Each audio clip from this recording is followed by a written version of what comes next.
The antiseptic smell of the emergency room mixed with something else.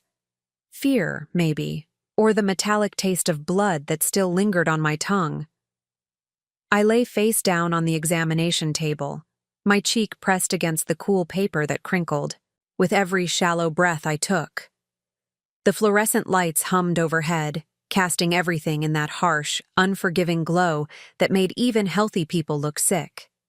Preparing and narrating this type of story took us long efforts and hard work. So if you are enjoying the story, please consider subscribing to our channel. Can you feel this?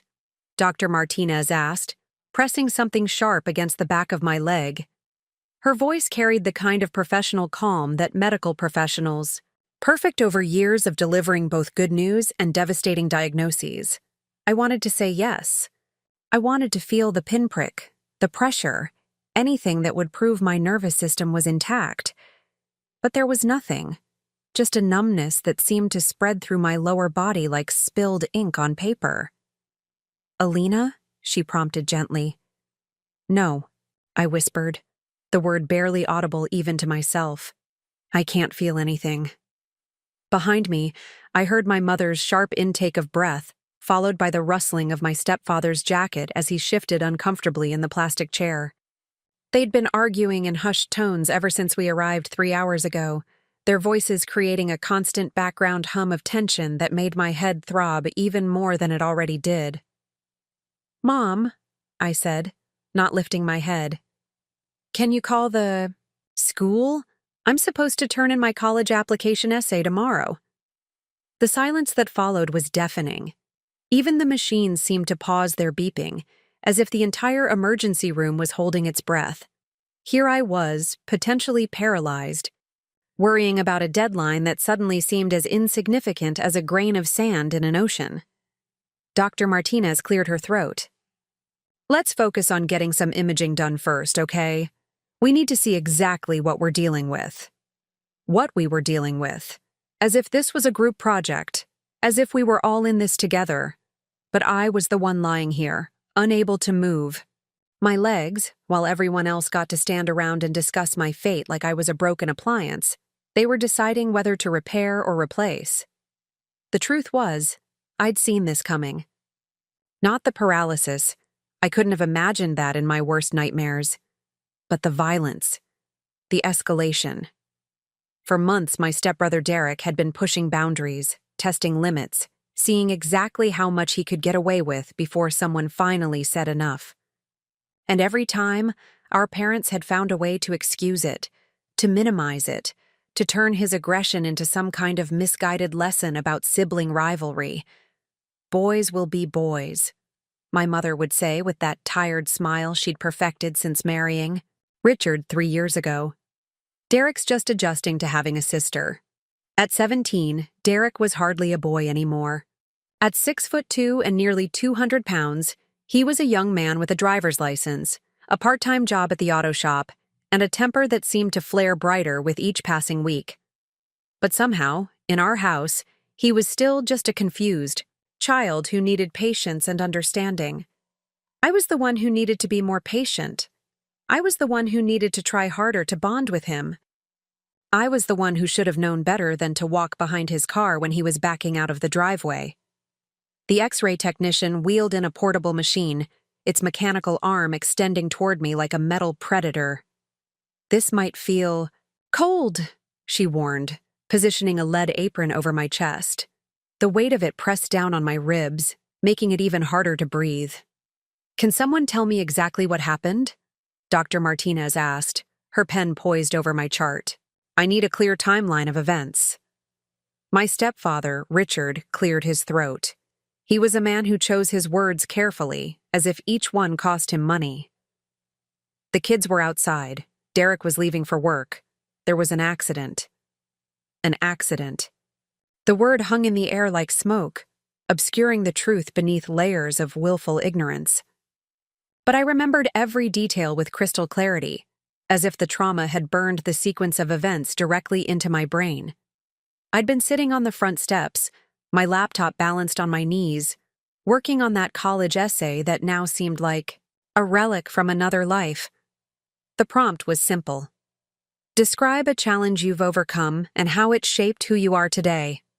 I'd been staring at the blank page for an hour, unable to think of anything significant enough to impress an admissions committee. Derek had burst through the front door like a storm, his work boots heavy on the porch. He was late, again, and Mom had made the mistake of mentioning it. Your boss called, she'd said. He sounded concerned about your punctuality. I'd seen Derek's face darken, seen his hands clench into fists.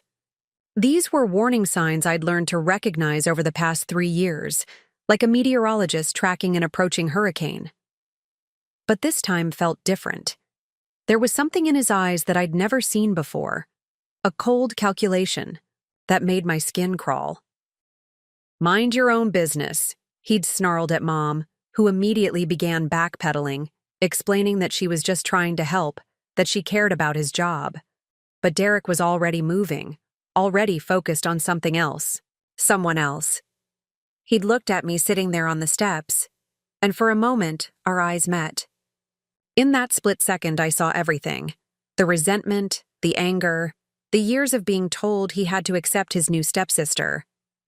I saw how much he hated sharing his father's attention, sharing his space, sharing his life with someone he'd never chosen to have in his family. Move, he'd said, jerking his head toward his car. I'd looked up from my laptop, confused.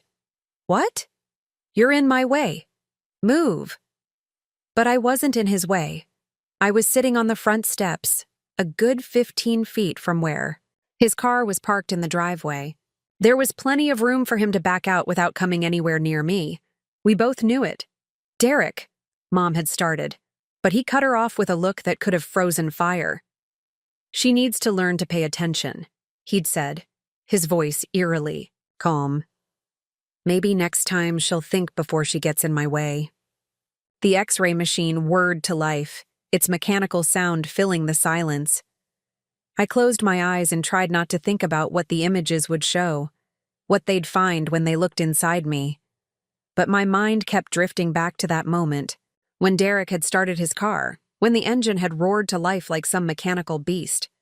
I'd moved, of course. I'd closed my laptop and stood up, even though I didn't need to, even though it made no sense. But moving hadn't been enough. Derek had put the car in reverse and begun backing out of the driveway, but instead of turning away from the house, he'd angled toward the front yard, toward the steps, toward me. Derek! I'd shouted, panic rising in my throat like bile. Derek, stop! But he hadn't stopped. He'd accelerated. I'd jumped to the side, my laptop falling to the concrete with a sickening crack. But I hadn't been fast enough. The rear bumper had caught me in the lower back, sending me sprawling across the front yard like a broken doll. The impact had been so sudden, so violent, that for a moment I hadn't felt anything at all. Just shock. Just the terrible silence that follows a catastrophe.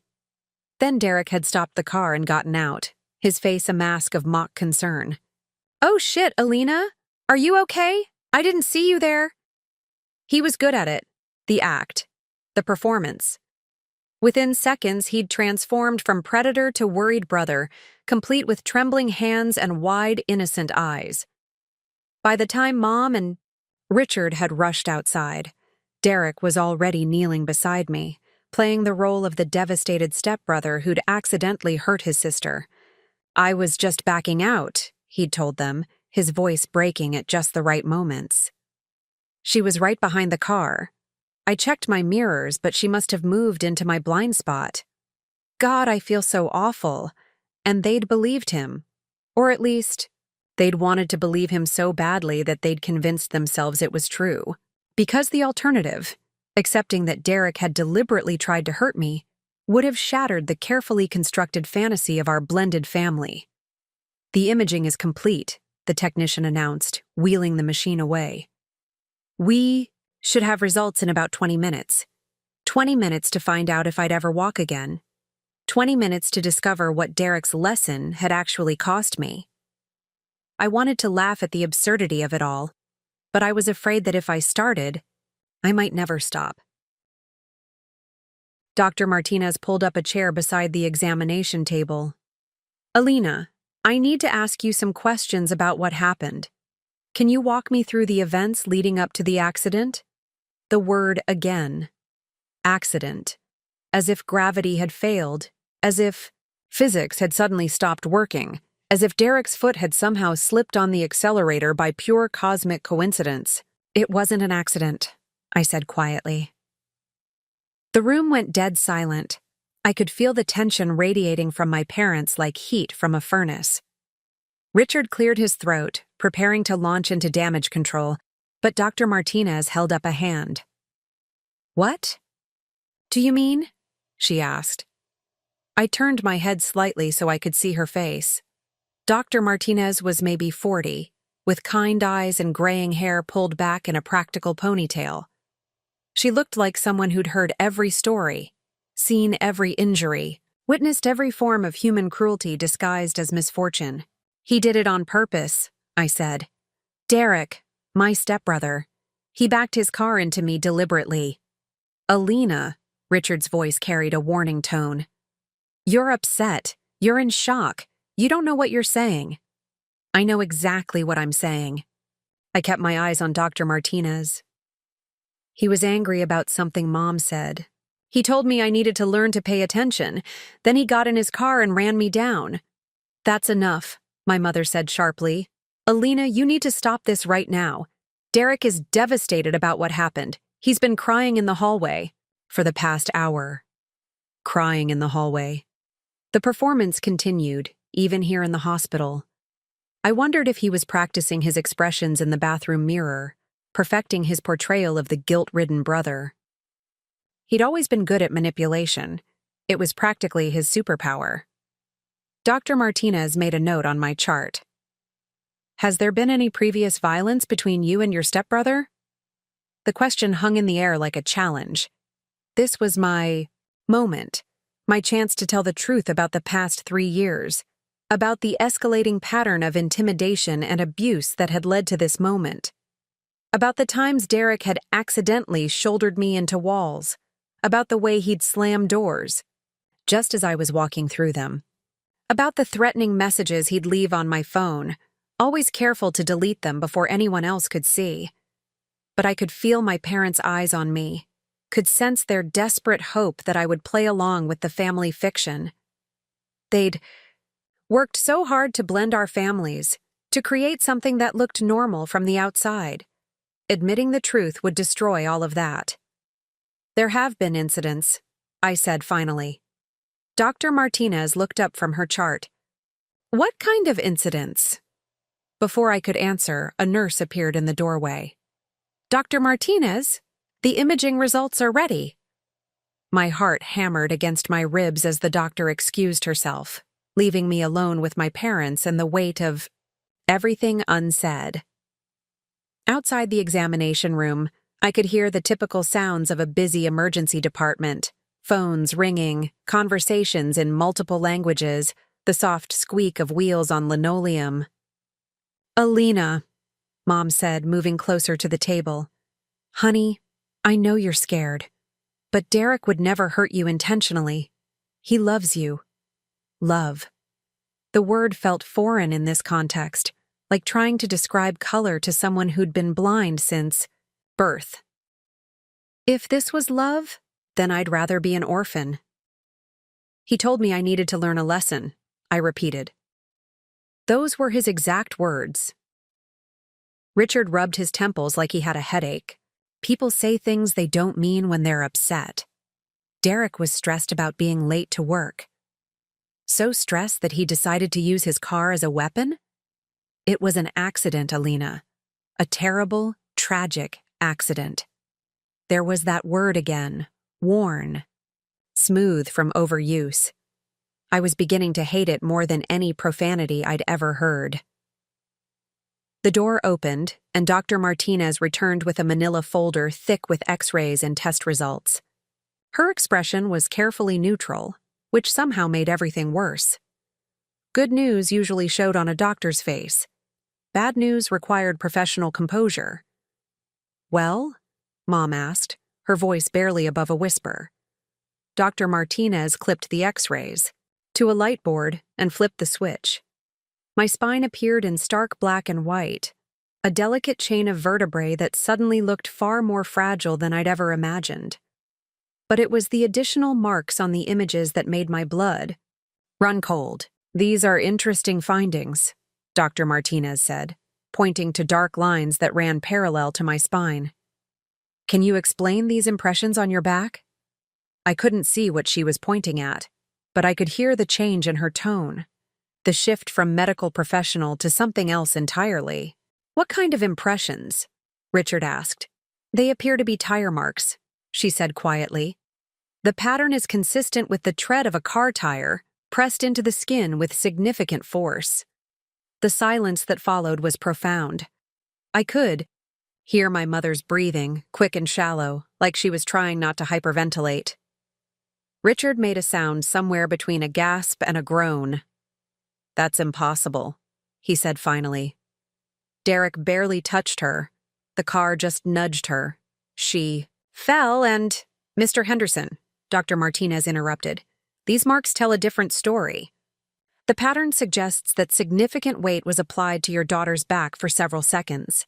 This wasn't a glancing blow or a minor collision. Several seconds. I remembered now, the crushing weight, the feeling that I was being pressed into the earth itself. Derek hadn't just hit me and driven away. He'd stopped on top of me, his car's rear tire resting on my spine like I was nothing more than a speed bump. The good news," Dr. Martinez continued, "is that despite the severity of the impact, there doesn't appear to be any permanent damage to your spinal cord. The numbness you're experiencing is likely due to severe bruising and swelling. With proper treatment and physical therapy, you should regain full mobility." Relief flooded through me so quickly that I felt dizzy. I wasn't paralyzed. I was going to walk again. But even as gratitude overwhelmed me, another emotion was building. Rage so pure and white-hot that it felt like molten steel in my veins. "However," Dr. Martinez said, and that single word made my stomach drop, "I'm required by law to report this incident to the police. The injury pattern is consistent with intentional assault." The room exploded into chaos. Richard began protesting loudly, insisting that it was all a misunderstanding. Mom started crying, begging the doctor to reconsider.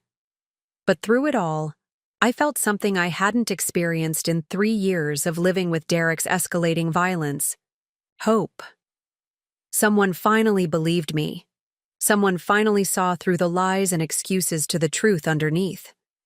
The tire marks on my spine were like a signature, Derek's calling card pressed into my flesh for all the world to see. "Dr. Martinez," I said, cutting through my parents' panicked voices, "there's something else you need to know." She looked at me expectantly, her pen poised over her notepad. This wasn't the first time. Word count for Section 1, 2,847 words. The morning after the hospital visit, I woke up in my childhood bedroom, surrounded by the remnants of a life I'd been planning to leave behind in 8 months. College acceptance letters were tacked to my bulletin board like battle flags, each one representing a future that had seemed so certain just 24 hours ago.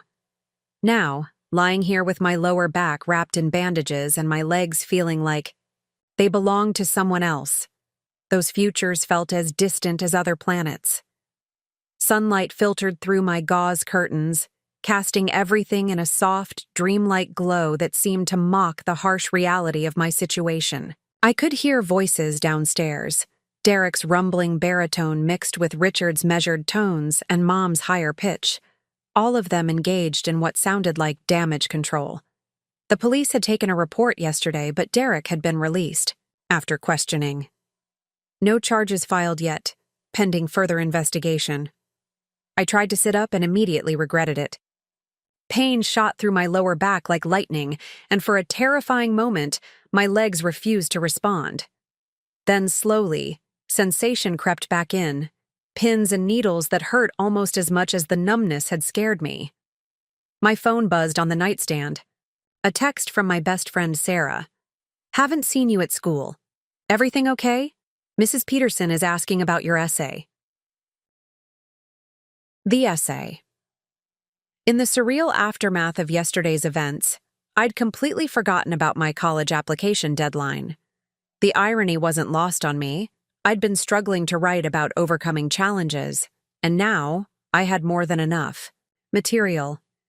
The question was whether I'd live long enough to use it. I managed to swing my legs over the side of the bed, testing my weight carefully. My legs held, but barely.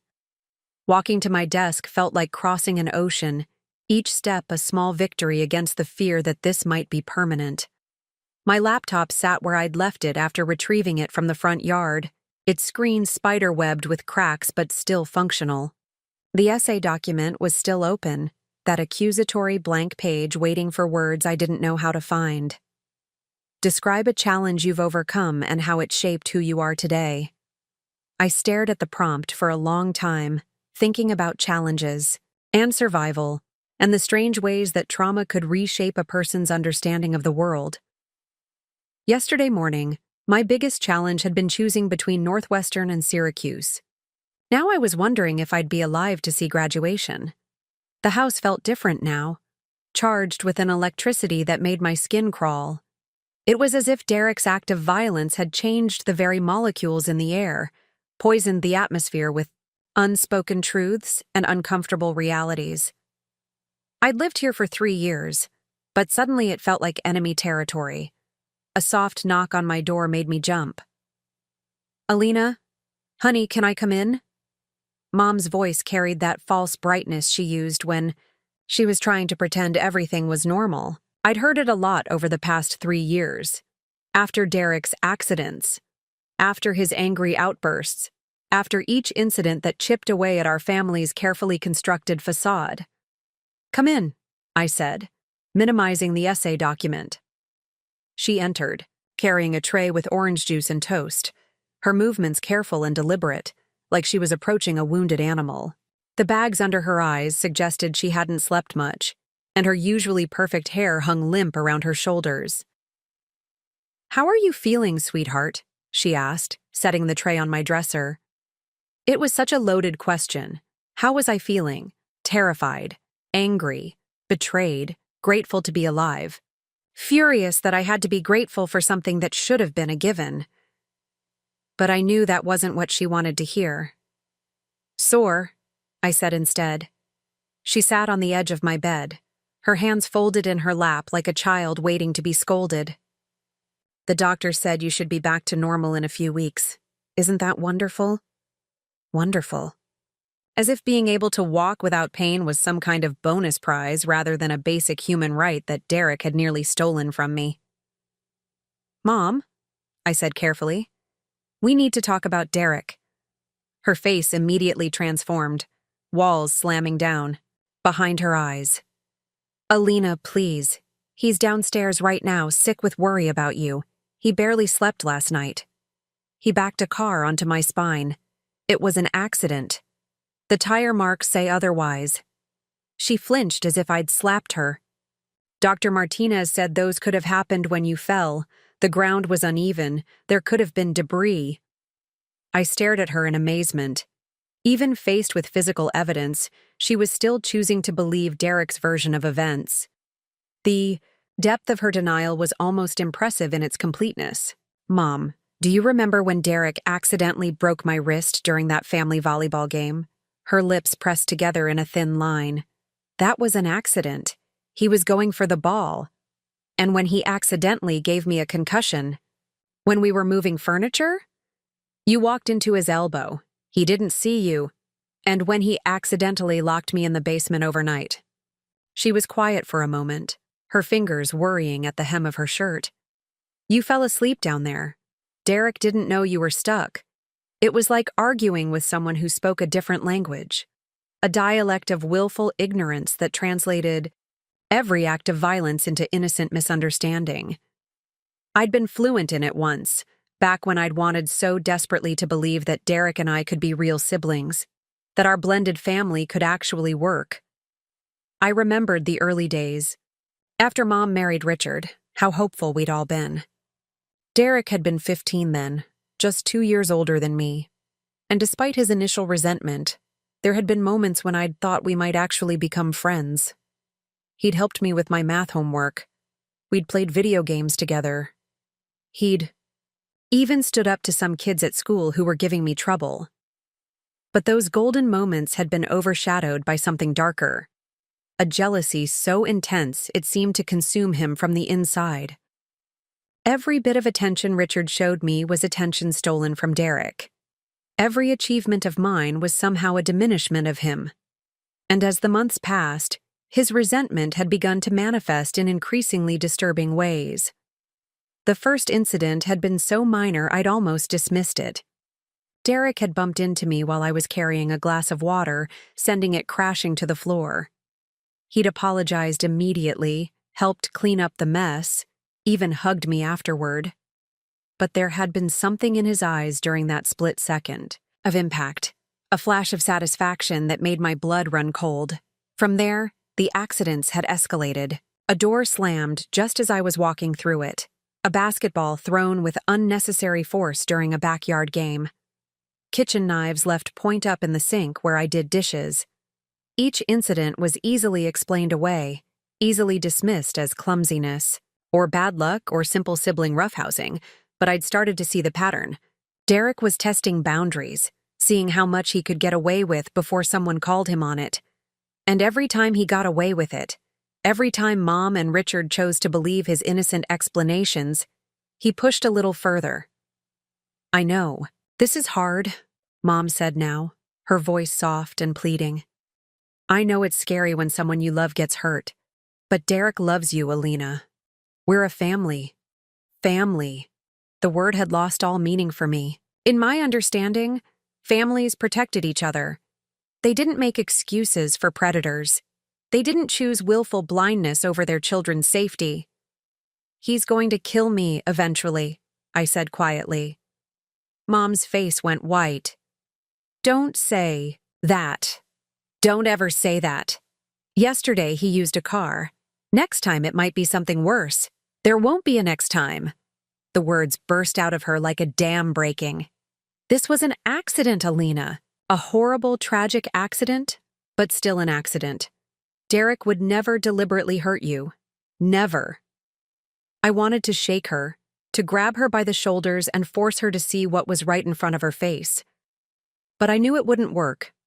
Her denial ran deeper than logic, deeper than evidence, deeper than the safety of her own daughter. She'd built her identity around being the perfect stepmother, the woman who'd successfully blended two families into one happy unit. Admitting the truth about Derek would mean admitting that she'd failed, that she'd chosen her fantasy over my reality. "The police are investigating," I said instead, "and they'll find that it was an accident. Derek is cooperating fully. He wants the truth to come out as much as anyone." The truth. It was such a flexible concept in our house, stretching and bending, to accommodate whatever version of events caused the least disruption to the family dynamic. My phone buzzed again. Another text from Sarah. "Seriously worried now. Please call me." I'd been friends with Sarah since middle school, but I'd never told her about Derek. How could I? The incidents were always so isolated, so easily explained away. And besides, who would believe that my perfect step-family was actually a prison where I lived in constant fear of my own stepbrother? "I should get dressed," I said. "I need to finish my college essay." Mom's face brightened slightly. "That's wonderful, honey. I'm so glad you're thinking about the future. Which schools are you applying to again?" As if nothing had changed, as if yesterday hadn't happened, as if I wasn't sitting here with tire marks on my spine, contemplating whether I'd live to see my 18th birthday, Northwestern, Syracuse, and a few others, I said. "Derek got into state on a football scholarship, you know. He's so excited about it." Of course, she brought up Derek. Even in a conversation about my future, she managed to steer things back to her golden boy. Derek, who was strong and athletic and popular. Derek, who'd never shown the slightest interest in academics, but had been handed a free ride to college based on his ability to tackle other teenagers. Derek, who'd tried to paralyze me less than 24 hours ago. That's great for him, I said flatly. After Mom left, I sat staring at my reflection in my cracked laptop screen. The girl looking back at me seemed like a stranger, hollow-eyed and pale, with a wariness that hadn't been there a day ago. This was what survival looked like, I realized. Not some heroic triumph over adversity, but a quiet, desperate determination to keep existing despite the odds. I opened the essay document and began to type. The challenge I've overcome isn't one I chose for myself. It's the challenge of living with someone who wants to destroy me, while surrounded by people who refuse to see the truth. It's the challenge of maintaining hope in a hopeless situation, of believing in a future when each day might be my last. Stopped, deleted the words, started again. Growing up in a blended family taught me about resilience, adaptability, and the complex nature of human relationships. When my mother remarried, I gained not just a stepfather, but a stepbrother who terrorized me. Who'd been systematically escalating his violence for 3 years. Who'd finally crossed the line from psychological abuse to attempted murder. I deleted that too. The truth was, I didn't know how to write about Derek without sounding like a victim, and I refused to be a victim in my college essay. Whatever else happened, I wasn't going to let him take that from me too. But as I sat there struggling with words that felt inadequate to contain my reality, I heard Derek's laugh echoing from downstairs, rich and carefree, as if he hadn't tried to crush me under his car yesterday. The sound sent shivers down my spine and reminded me of a fundamental truth I'd been trying to ignore. This wasn't over. Whatever game Derek was playing, yesterday's accident was just the opening move. And if I wanted to survive long enough to need those college applications, I was going to have to figure out how to play back. The house creaked around me, full of secrets and silence and the weight of things left unsaid. Somewhere below, my would-be killer was probably eating breakfast, playing the role of the concerned brother while planning his next move. And somewhere else, my mother was probably convincing herself that love could transform monsters into family members. But up in my room, surrounded by college brochures and crushed dreams, I was finally beginning to understand something important. If no one else was going to protect me, I'd have to protect myself. The question was how. Word count for Section 2. 2,284 words running total. 5,131 words. The police investigation began 3 days later with Detective Maria Santos arriving at our door like an unwelcome prophet of truth. She was younger than I'd expected, maybe mid-30s, with sharp eyes and an economy of movement that suggested she'd learned not to waste energy on anything that didn't matter. When she introduced herself to my parents, her handshake was firm and her smile was professional. But I caught her looking at me with something that might have been recognition. "I've seen cases like this before," she said quietly when we were alone in the living room, my parents having reluctantly agreed to let me speak with her privately. Sibling violence often gets dismissed as normal family conflict, but tire marks don't lie. I felt something inside my chest unlock for the first time in days. Here was someone who understood the language of evidence, who couldn't be swayed by Derek's charm or my parents' desperate need to maintain their illusions. "Can you walk me through the events of that morning?" she asked, her pen poised over a notepad. "Take your time. Every detail matters." I told her everything, not just about the car incident, but about the 3 years leading up to it. The escalating pattern of accidents that were becoming increasingly violent. The way Derek had learned to manipulate situations so that he always looked innocent. The family's willingness to believe his explanations no matter how implausible they became. Detective Santos listened without interruption, occasionally making notes, her expression growing more serious with each revelation. When I finished, she sat back in her chair and studied me for a long moment. "Alina, I want you to understand something," she said. "What you've described isn't sibling rivalry. It's not normal family conflict. It's systematic abuse with a clear pattern of escalation. The fact that it culminated in vehicular assault doesn't surprise me. It's actually a logical progression. The relief I felt was so intense it was almost physical. For 3 years, I'd been gaslit into believing that my fear was irrational, that Derek's behavior was normal, that I was oversensitive or paranoid. But here was a professional, someone trained to recognize patterns of abuse, validating everything I'd experienced. The challenge, she continued, is going to be proving intent. Derek's story is that this was an accident, that he didn't see you behind the car. Your parents are backing that version of events, without witnesses or physical evidence beyond the tire marks. What about the previous incidents? I asked. Unfortunately, none of them were reported at the time, and the injuries you sustained could potentially be explained as accidents, at least individually.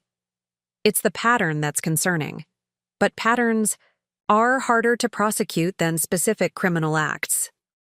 My heart sank. I'd finally found someone who believed me, but even she was telling me that the system might not be able to protect me. However, Detective Santos said, that doesn't mean we're out of options. I'm going to recommend that you document everything from here on out. Any interaction with Derek, any threatening behavior, any accidents that occur. Take photos of injuries, save threatening messages, keep a detailed journal. If he escalates again, and based on his history, he probably will, we want to be ready, if he escalates again. The words hung in the air like a storm warning. Not if, but when. That evening at dinner, the tension in our house was thick enough to cut with a knife. Derek sat across from me, playing the role of the worried brother with Oscar-worthy dedication. He'd barely touched his food, had bags under his eyes, and kept shooting me looks of pained concern. I can't stop thinking about what happened, he said suddenly, his voice breaking slightly. I keep replaying it in my head, wondering if there was something I could have done differently. Richard reached over and squeezed his shoulder. Son, you can't blame yourself. Accidents happen. The important thing is that Alina is going to be okay. But what if she wasn't? Derek continued, his eyes filling with tears that looked remarkably convincing. What if I'd killed her? I don't think I could live with myself. It was a masterclass in manipulation. Derek knew exactly which emotional buttons to push, exactly how to portray himself as the real victim in this situation. And my parents were eating it up, their faces full of sympathy for their poor, traumatized son. You're a good kid, Derek, Mom said softly. The fact that you care so much shows what kind of person you really are. I wanted to vomit, or scream, or both. Instead, I excused myself and went upstairs, Derek's performance echoing behind me like a bad soundtrack. In my room, I opened a new document on my laptop and began typing, Day 3. Post-incident journal entry, Derek performed his guilt-ridden brother act at dinner tonight. Parents bought it completely. He's getting better at the emotional manipulation. Tears seemed genuine this time. Note: he made direct eye contact with me twice during his speech. Both times there was something behind his eyes that contradicted his words. Detective Santos had been right about documentation. If I was going to survive this, I needed to start building a case. The next few days fell into an uneasy routine. Derek continued his performance, oscillating between heartbroken concern and careful avoidance.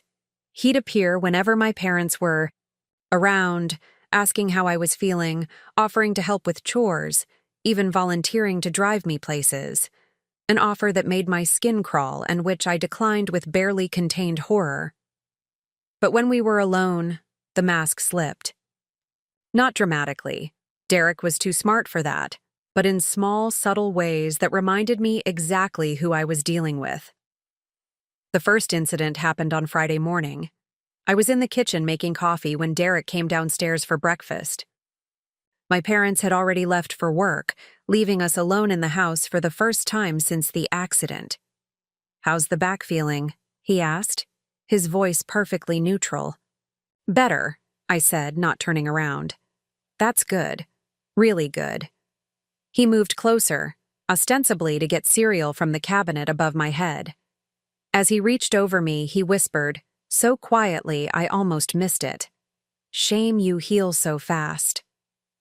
The words sent ice through my veins, but by the time I spun around, Derek was already at the table, pouring milk over his cornflakes with the picture of innocent normalcy.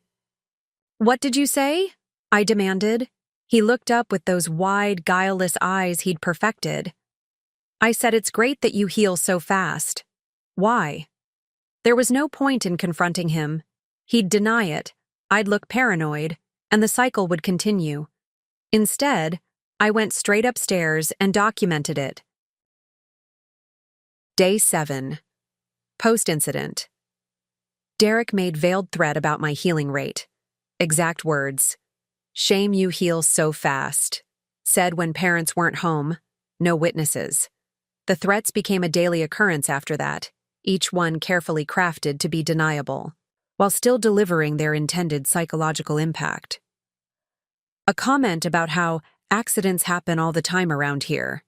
An observation about how some people never learn to be more careful. A suggestion that I should watch where I'm going. Next time I might not be so lucky. Each threat was like a small psychological paper cut, designed to keep me off balance and afraid. Derek was reminding me that he could hurt me whenever he wanted, that my safety depended entirely on his whims, and that no one would believe me if I complained. But the most chilling moment came a week and a half after the incident, when I was coming home from physical therapy. My legs were still weak, my back still ached constantly, and the walk from the car to the front door felt like climbing Mount Everest. I was fumbling with my keys when Derek appeared behind me. "Need help?" he asked. I hadn't heard him approach, hadn't even known he was home. The realization that he could sneak up on me so easily, especially in my weakened state, made my hands shake. "I'm fine," I said, finally getting the key in the lock. "You don't look fine," he said, his voice carrying that false concern he used around our parents. "You look vulnerable." The word hung between us like a blade. Vulnerable. It was both observation and threat, acknowledgement and warning. He was telling me that he saw my weakness, that he was calculating how to exploit it. "Derek," I started, but he was already walking away, whistling tunelessly under his breath. Day 10. Post-incident. Derek cornered me at front door after PT. Used the word vulnerable in a threatening context. Body language suggested he was evaluating me for weaknesses. Need to vary my schedule. He's learning my routines. The documentation was becoming my lifeline, a way to maintain my sanity in the face of an increasingly surreal situation. On the surface, everything looked normal. Derek was the concerned stepbrother. I was the recovering victim of an unfortunate accident, and our parents were the loving authorities holding everything together. But underneath that veneer, a war was being fought with psychological weapons and subtle intimidation. Sarah started, asking more questions about my accident. She'd noticed that I was jumpy, that I kept looking over my shoulder, that I'd stopped talking about college with my usual enthusiasm. "You're acting like someone who's being stalked," she said one afternoon as we sat in the school library. "Are you sure you're telling me everything about what happened?" I wanted so badly to tell her the truth. Sarah was smart and loyal and completely trustworthy. But how could I explain that my stepbrother had tried to murder me while making it look like an accident? How could I make her understand that I was living in a house with someone who was systematically planning my destruction? "It's just been hard," I said instead. "The recovery, the police investigation. Everything feels uncertain right now." "Police investigation?" Sarah's eyes widened. "You didn't tell me there was a police investigation." I realized my mistake immediately. I'd been so careful not to worry my friends, not to seem dramatic or attention-seeking, that I'd understated the severity of what had happened. It's just routine, I said quickly. When there's an injury like mine, they have to file a report. But Sarah wasn't buying it. She was studying me with the intensity of someone who'd known me long enough to recognize when I wasn't telling the whole truth. Alina, if something is really wrong, if you're in danger, you can tell me. You know that, right? The concern in her voice almost broke me. Here was someone offering to help, someone willing to believe me, and I was too scared to accept it. Because admitting the truth to Sarah would make it real in a way that even the police report hadn't. It would mean acknowledging that I was genuinely afraid for my life. I'm okay, I lied. Really. Everything's going to be fine. But even as I said the words, I could feel them crumbling in my mouth like ash. Because Derek was escalating again, and this time I had a feeling that accidents weren't going to be enough for him. The breaking point came 2 weeks after the car incident. I was alone in the house, studying for a calculus test, when I heard Derek's car pull into the driveway. My parents weren't due home for hours, and Derek wasn't supposed to be back from work until much later. The sound of that engine, the same one that had nearly crushed me, made my entire body go rigid with fear. I listened to his footsteps on the front porch, the jingle of his keys, the click of the lock. He was moving quietly, deliberately, like someone who didn't want to announce his presence. That alone was enough to set off every alarm bell in my head. I closed my textbook and moved to my bedroom door, pressing my ear against the wood. The house was silent except for the soft sound of Derek moving through the rooms below. He was looking for something, or someone. My phone was on my desk, but calling for help felt both premature and useless. What would I tell them? That my stepbrother was in his own house?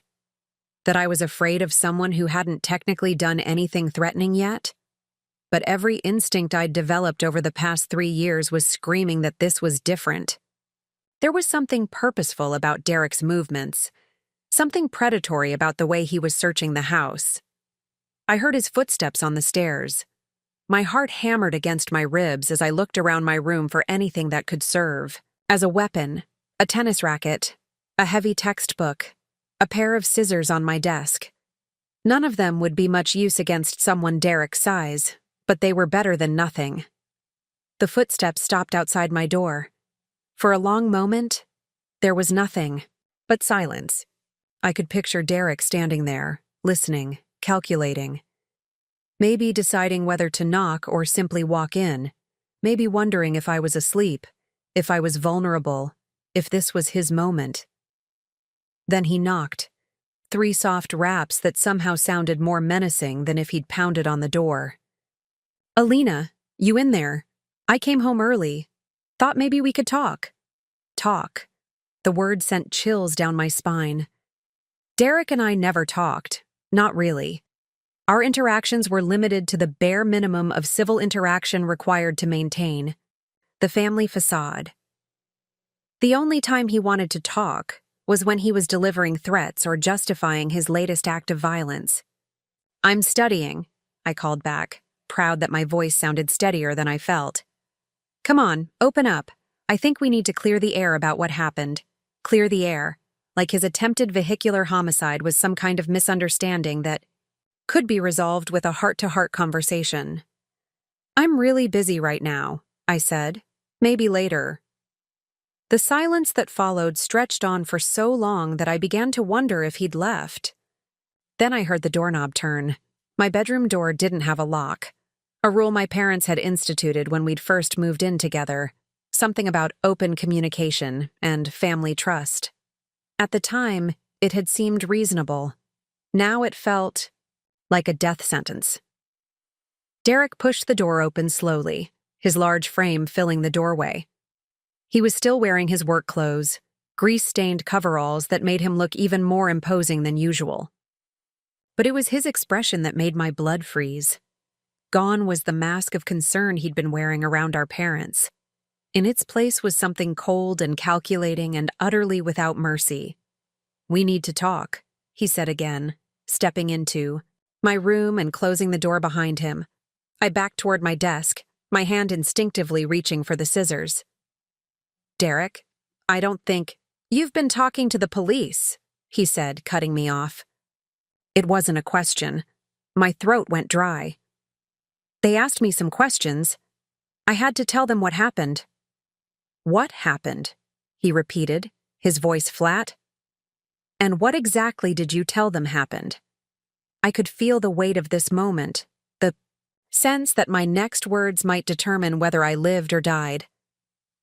Derek was no longer pretending that the car incident had been an accident. The mask was completely off now, and I was seeing him for what he really was.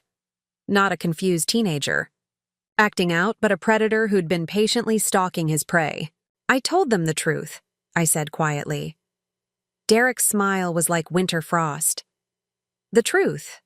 That's interesting, because my truth is that my clumsy stepsister walked behind my car while I was backing out and got hurt. Tragic accident. Could happen to anyone. The tire marks? Could have happened when you fell. Ground's uneven, lots of debris. You hit the dirt pretty hard when I clipped you. He was offering me an out, I realized. A chance to change my story, to go along with his version of events. All I had to do was admit that I'd been mistaken, that my memory was unreliable, that the physical evidence was misleading. All I had to do was let him get away with it. That's not what happened, I said. Derek's expression didn't change, but something shifted behind his eyes, a flicker of something that might have been respect or might have been fury. No, he said softly. It's not. The admission hung in the air between us like a loaded gun. Derek had just confessed to attempted murder, but we both knew it didn't matter. There were no witnesses, no recording devices, no way to prove this conversation had ever happened. The thing is, Alina, Derek continued, moving closer, the police can investigate all they want. They can look at tire marks and injury patterns and whatever else they think they've found. But at the end of the day, it's my word against yours. And I'm a lot more believable than you are. He was right, and we both knew it. Derek was the golden boy. Popular, athletic, charming when he needed to be. I was the quiet stepchild, the one who'd always seemed slightly outside the family dynamic. If it came down to credibility, Derek would win every time. Plus, he said, reaching my desk and picking up the scissors I'd been reaching for. Accidents do happen, especially to people who don't know when to keep their mouths shut. The threat was crystal clear. He was telling me that if I continued to cooperate with the police investigation, there would be consequences. And this time, he might not be so careful about making it look accidental. So here's what's going to happen, Derek said, turning the scissors over in his hands like he was examining them. You're going to call Detective Santos and tell her you made a mistake. Tell her you were confused, that the pain medication affected your memory, that you realize now it really was an accident. Tell her whatever you want, but make it convincing. And if I don't? Derek's smile widened. Then we'll see how good I'm at making the next accident look real. He set the scissors down on my desk, the metal ringing against the wood like a bell tolling. Then he turned and walked toward the door, pausing only to look back at me one more time. Oh, and Alina? Next time you might want to lock your door? Oh, wait, he chuckled. You can't. Safety hazard, remember? Mom's rules. Then he was gone, leaving, me alone with the echo of his threats and the terrible certainty that time was running out. Derek wasn't just escalating, he was preparing for an endgame. And unless I found a way to stop him, I wasn't going to survive to see my 18th birthday. On post-incident, Derek cornered me in my room, made direct threats about future accidents if I don't recant my statement to police. Confession to attempted murder when he said, it's not, what happened when I described it as an accident. No witnesses. He's escalating to direct confrontation. Need help immediately, but even as I typed the words, I knew that help might not be enough. Derek had been planning this for 3 years, learning my weaknesses, studying my patterns, waiting for the perfect moment to strike. and now that moment was coming, whether I was ready for it or not. The war between us was no longer cold. It was about to go very, very hot. Word count for Section 3, 3,112 words running total, 8,443 words. Detective Santos's office smelled like burnt coffee and determination. The fluorescent lights overhead cast harsh shadows across her desk, which was covered with manila folders, crime scene photos, and what looked like 3 weeks' worth of takeout containers.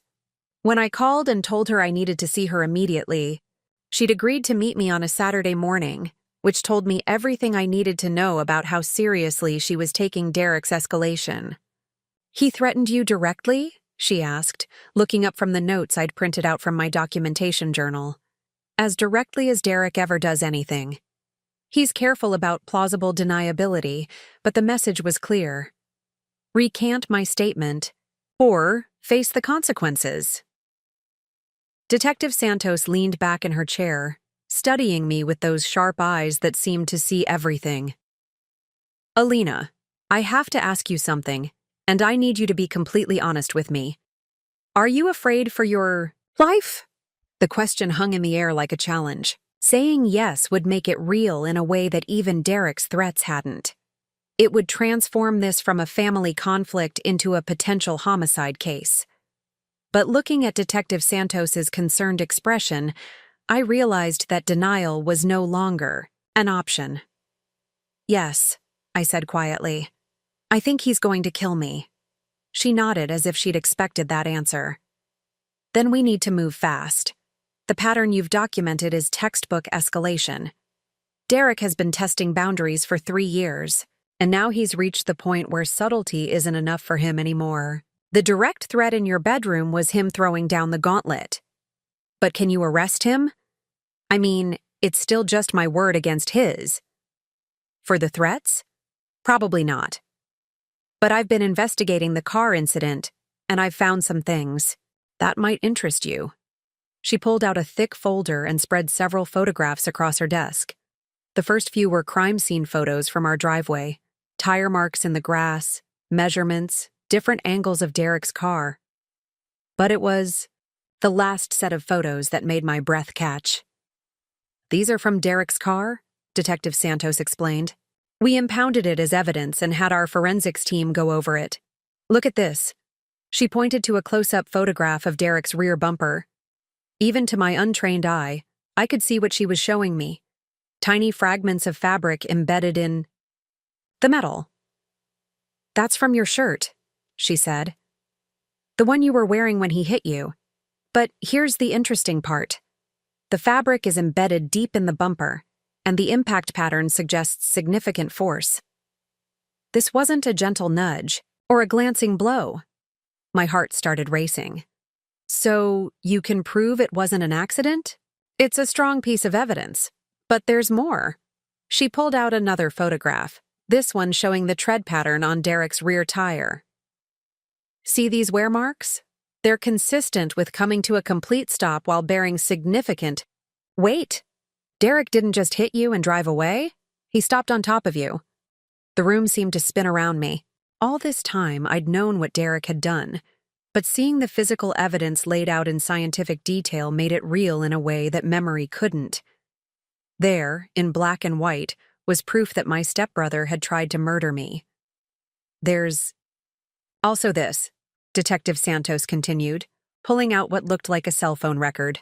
Derek's phone shows several internet searches in the weeks leading up to the incident. How much force to break human spine, car accidents that look intentional, ways to hurt someone without getting caught. I stared at the search history, in horror. Derek hadn't acted on impulse. He'd been planning this, researching it, calculating exactly how to hurt me in a way that would look accidental. And finally, Detective Santos said, "We have witness testimony." Witness testimony? But there weren't any witnesses. It was just Derek and me in the driveway. Actually, there was. Mrs. Patterson from next door was gardening at the time. She heard Derek's car engine rev multiple times before the impact, saw him back up and then accelerate forward deliberately. She also saw him get out of the car, look at you lying on the ground, and then get back in and drive forward again, rolling off of you. My hands started shaking. Someone had seen everything. Someone had witnessed Derek's attempted murder and could testify to what really happened. Why didn't she come forward sooner? I asked. She thought about it, but Derek's family seemed so upset, and everyone was calling it an accident. She didn't want to cause trouble. But when I canvassed the neighborhood as part of the investigation, she told me what she'd seen. I've taken a formal statement. I felt like I could breathe for the first time in weeks. Physical evidence, digital evidence, witness testimony. Derek's careful planning was about to become his downfall. So what happens now? I asked. Now I arrest Derek Henderson for attempted murder. The words hit me like a physical blow. Attempted murder. Not assault, not reckless endangerment, but the crime that carried real consequences. The crime that acknowledged Derek had tried to end my life. When? I asked. Today. I've already spoken with the prosecutor's office. We have enough evidence to charge him, and given the escalating threats, they agree that he poses an immediate danger to your safety. Relief flooded through me so powerfully that I actually started crying. For 3 years, I'd been trapped in a nightmare where no one believed me, where my reality was constantly questioned and denied. But finally, someone with authority was taking action. Alina, Detective Santos said gently, I need you to understand that this is going to get difficult before it gets better. Your family is going to be upset. Derek will probably make bail, at least initially, and he's going to be furious that his carefully constructed facade has been torn down. You think he'll try to hurt me again? I think he'll try to intimidate you into dropping the charges. That's why I'm going to recommend that you stay somewhere else for a while. Do you have family or friends you could stay with? I thought about Sarah, about my aunt in the next state, about the college dorms that suddenly seemed like fortresses of safety. I can figure something out. Good. And Alina? You did the right thing. Documenting everything, coming forward, trusting the system even when it seemed like it wasn't working. You probably saved your own life. An hour later, I was sitting in Sarah's living room, watching the news coverage of Derek's arrest on the SAI local station. The reporter was standing in front of our house, talking about shocking allegations of sibling violence, and a carefully planned attack that investigators say was disguised as an accident. Holy shit, Sarah breathed, staring at the television. Alina, this is insane. Your stepbrother tried to kill you? Yeah, I said, surprised by how normal the word sounded coming out of my mouth. For so long, I'd been afraid to name what Derek had done to me. But now, with criminal charges filed and evidence documented, the truth felt solid and unshakable. And your parents didn't believe you? They wanted to believe Derek's version because it was easier. Admitting the truth would have meant acknowledging that they'd failed to protect me, that their perfect blended family was actually a crime scene. Sarah shook her head in amazement. Where are they now? Your parents? Probably at the police station, trying to figure out how to bail Derek out, or at home, trying to convince themselves that this is all some kind of misunderstanding. As if summoned by my words, my phone started ringing. Mom's contact photo flashed on the screen. A picture from last Christmas where she was smiling and wearing reindeer antlers, looking like the epitome of maternal warmth. Answer it, Sarah said. You need to hear what she has to say.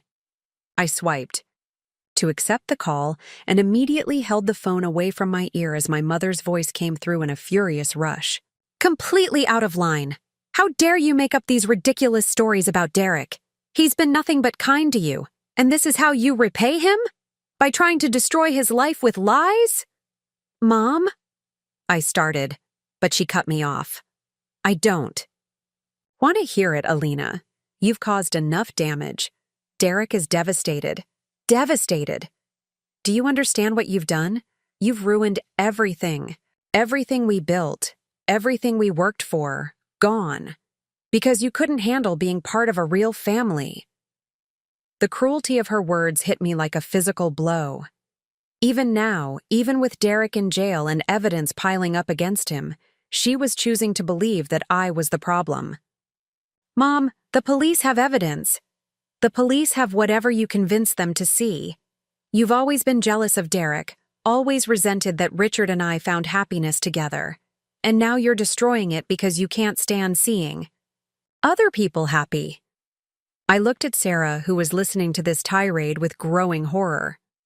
This was my mother, the woman who was supposed to protect me, defend me, believe me when everyone else wouldn't. Instead, she was tearing me apart to protect the person who'd tried to murder me. The search is on his phone, I said quietly. Derek researched how to hurt me weeks before it happened. This wasn't jealousy or resentment, Mom. This was premeditated, attempted murder. Silence. For a moment, I thought she might actually be listening, might finally be processing the evidence instead of automatically defending Derek. Then, I don't believe you. I won't believe you. Derek would never do something like that. Never. And she hung up. I stared at my phone for a long moment, processing the fact that my own mother had just chosen my would-be killer over me. The irony wasn't lost on me. Derek had been systematically trying to destroy me for 3 years, but it was my mother who'd just delivered the killing blow to any hope I'd had of reconciling with my family. I'm so sorry, Sarah said softly. Alina, I'm so sorry. I was surprised to find that I wasn't crying. Instead, I felt something like relief. The last illusion had been stripped away. The final denial had been shattered. There was no going back now. No possibility of pretending that this could all be worked out with family therapy and good intentions. My phone buzzed with a text message. For a moment, I thought it might be Mom calling to apologize, but the number was unfamiliar. You think this is over? It's just beginning. I'll be out soon, and when I am, we're going to finish what we started. Derek. Somehow, even from jail, he was still trying to terrorize me. The text had probably been sent through a friend or smuggled phone, but the message was clear. His arrest hadn't ended the threat. If anything, it had escalated it. I showed the message to Sarah, who immediately grabbed her own phone. I'm calling the police. This is witness intimidation or terrorist threats or something. But I stopped her.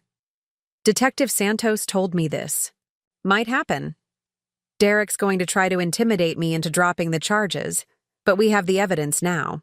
He can't threaten his way out of attempted murder. Still, as the afternoon wore on and the news coverage continued, I couldn't shake the feeling that this was far from over. Derek had been planning and scheming for 3 years. I found it hard to believe that a simple arrest would be enough to stop him. The local news kept running the story, each iteration adding new details that painted an increasingly disturbing picture. Derek's internet search history was released to the public. Mrs. Patterson gave an interview describing what she'd witnessed.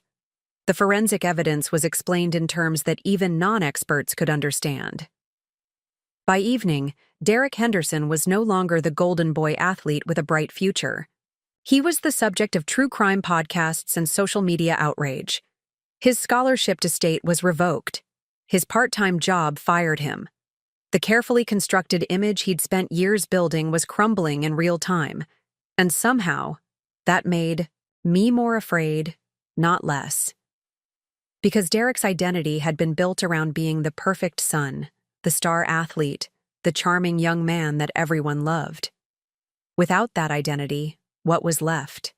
And what would a cornered predator do when he had nothing left to lose? The answer came sooner than I expected. Word count for Section 4, 2,344 words. Running total, 10,687 words. Derek made bail within 48 hours. The news came through Detective Santos, whose voice carried a weariness that spoke to too many cases. Like mine, too many violent predators walking free while their victims lived in fear. His parents put up their house as collateral, she explained over the phone. The judge set bail at $50,000 with conditions. Derek has to surrender his passport, can't leave the county, and there's a no-contact order in place. If he comes within 500 feet of you, he goes straight back to jail. 500 feet.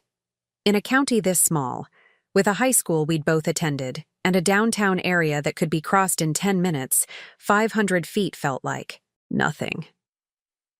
Derek knew my routines, my friends, my favorite places. Avoiding him would mean essentially becoming a prisoner in my own life. There's something else, Detective Santos continued. Derek's attorney is claiming that his internet searches were for a creative writing project. Says he was writing a story about a car accident for his English class and needed to research the details to make it realistic. My heart sank. Derek was still playing the game, still finding ways to explain away evidence that should have been damning. But then I remembered something that made me smile for the first time in days. Detective Santos, Derek failed English class last semester. He got an F because he never turned in a single assignment. His guidance counselor can verify that. I heard the sound of typing on the other end of the line.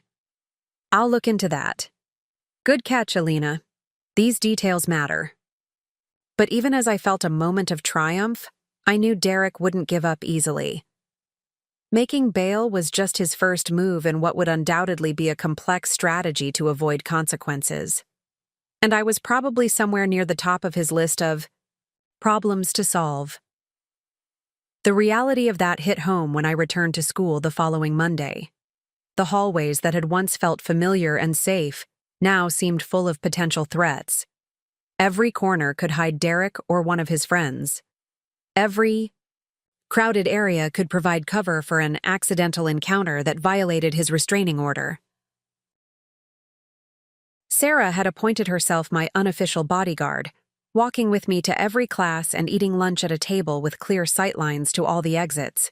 But even her presence couldn't eliminate the constant sense of being watched, of being hunted. "This is insane," she said as we navigated the crowd in the main hallway. "You shouldn't have to live like this. Derek should be the one hiding, not you."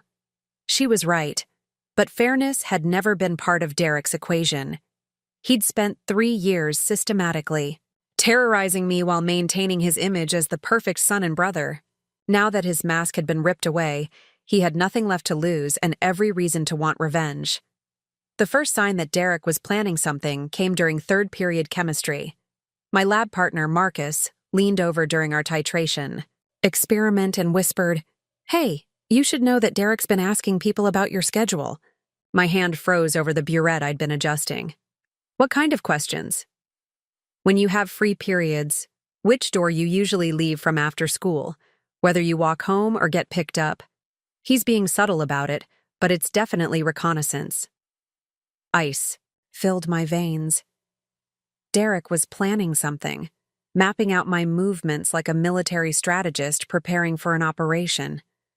The restraining order was supposed to protect me, but it was just a piece of paper. If Derek wanted to get to me, a court order wouldn't stop him. After school, I called Detective Santos from Sarah's car, my hands shaking as I dialed her number.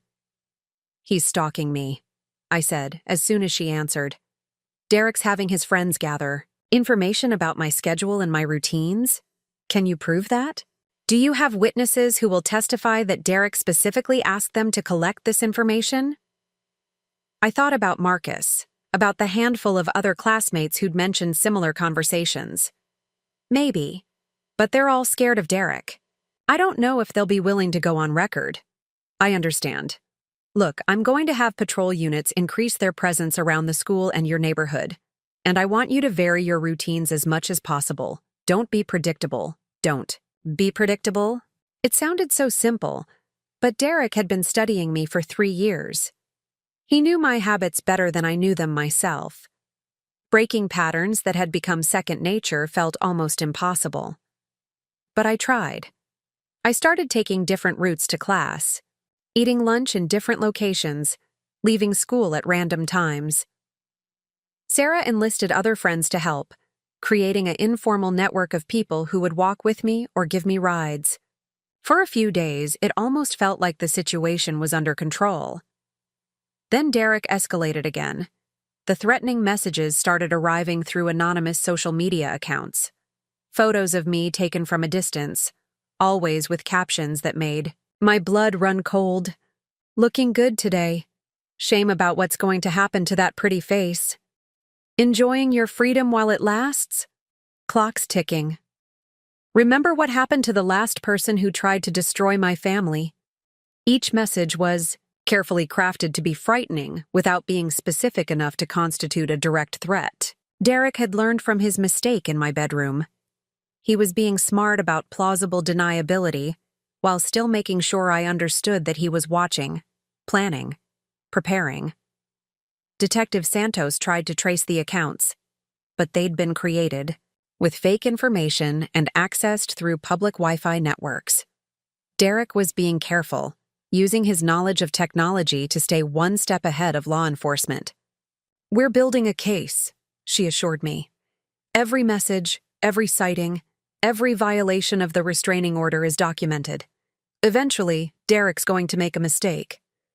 But I was beginning to wonder if I'd live long enough to see that mistake happen. The breaking point came 3 weeks after Derek's arrest. I was leaving the library after a study session with Sarah when I saw him standing across the street, leaning against a lamppost like he was waiting for a bus.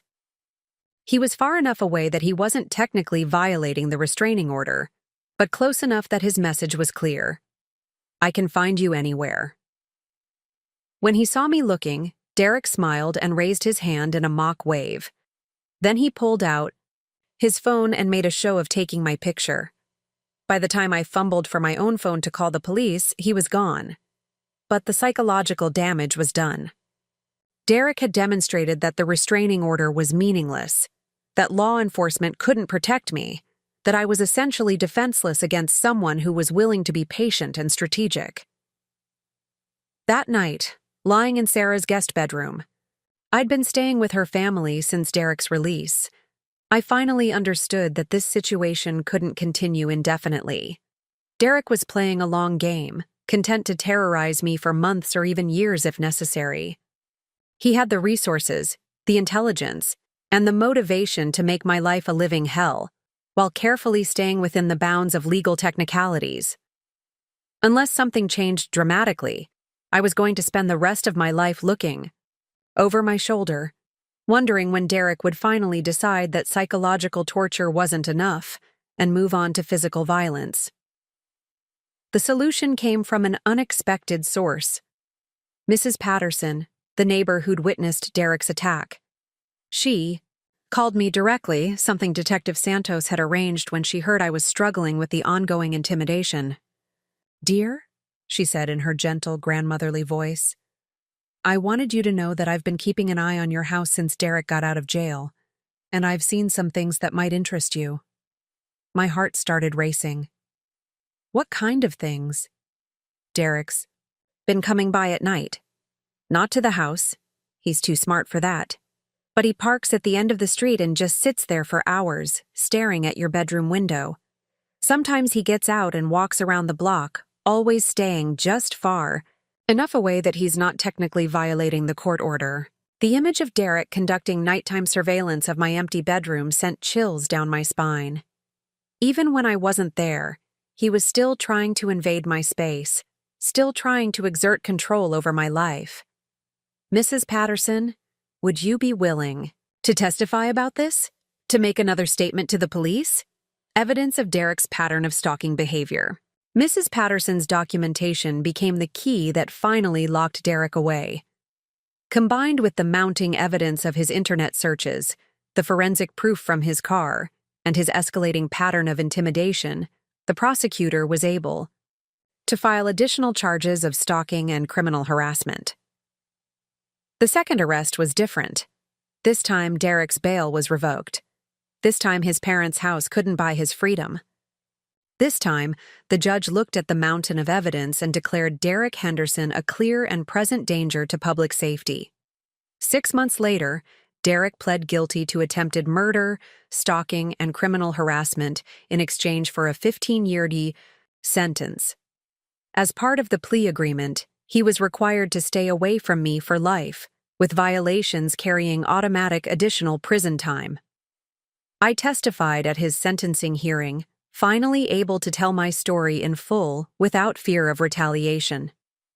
I described 3 years of escalating abuse, the careful manipulation that had kept me silent, and the systematic planning that had nearly cost me my life.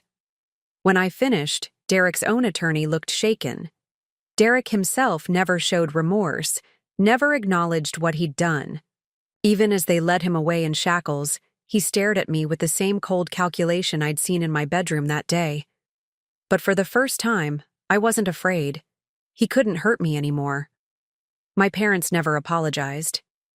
They moved out of state shortly, after Derek's sentencing, unable to face the community where their perfect family had been exposed as a facade. We haven't spoken since, but I survived. I graduated valedictorian, earned a full scholarship to Northwestern, and am now studying criminal justice with a focus on domestic violence prevention. The tire marks on my spine faded, but they left me with something more valuable than physical: scars. They left me with unshakable proof that my reality was valid, that my fears were justified, and that speaking truth to power, even when that power lives in your own home, can literally save your life. Mrs. Patterson still sends me Christmas cards. Detective Santos became a mentor and friend. Sarah stood as maid of honor at my wedding last year. Derek will be eligible for parole when I'm 32. But I'm not afraid anymore. I learned that monsters rely on silence, on isolation, on their victims' willingness to doubt their own experiences. Take those weapons away, and they become what they always were underneath: pathetic, broken people whose only power comes from the fear they inspire in others. My stepbrother's car didn't just nudge me, it tried to destroy me. But sometimes being broken apart is the only way to discover how strong you really are when you put yourself back together. The tire marks faded. I never did.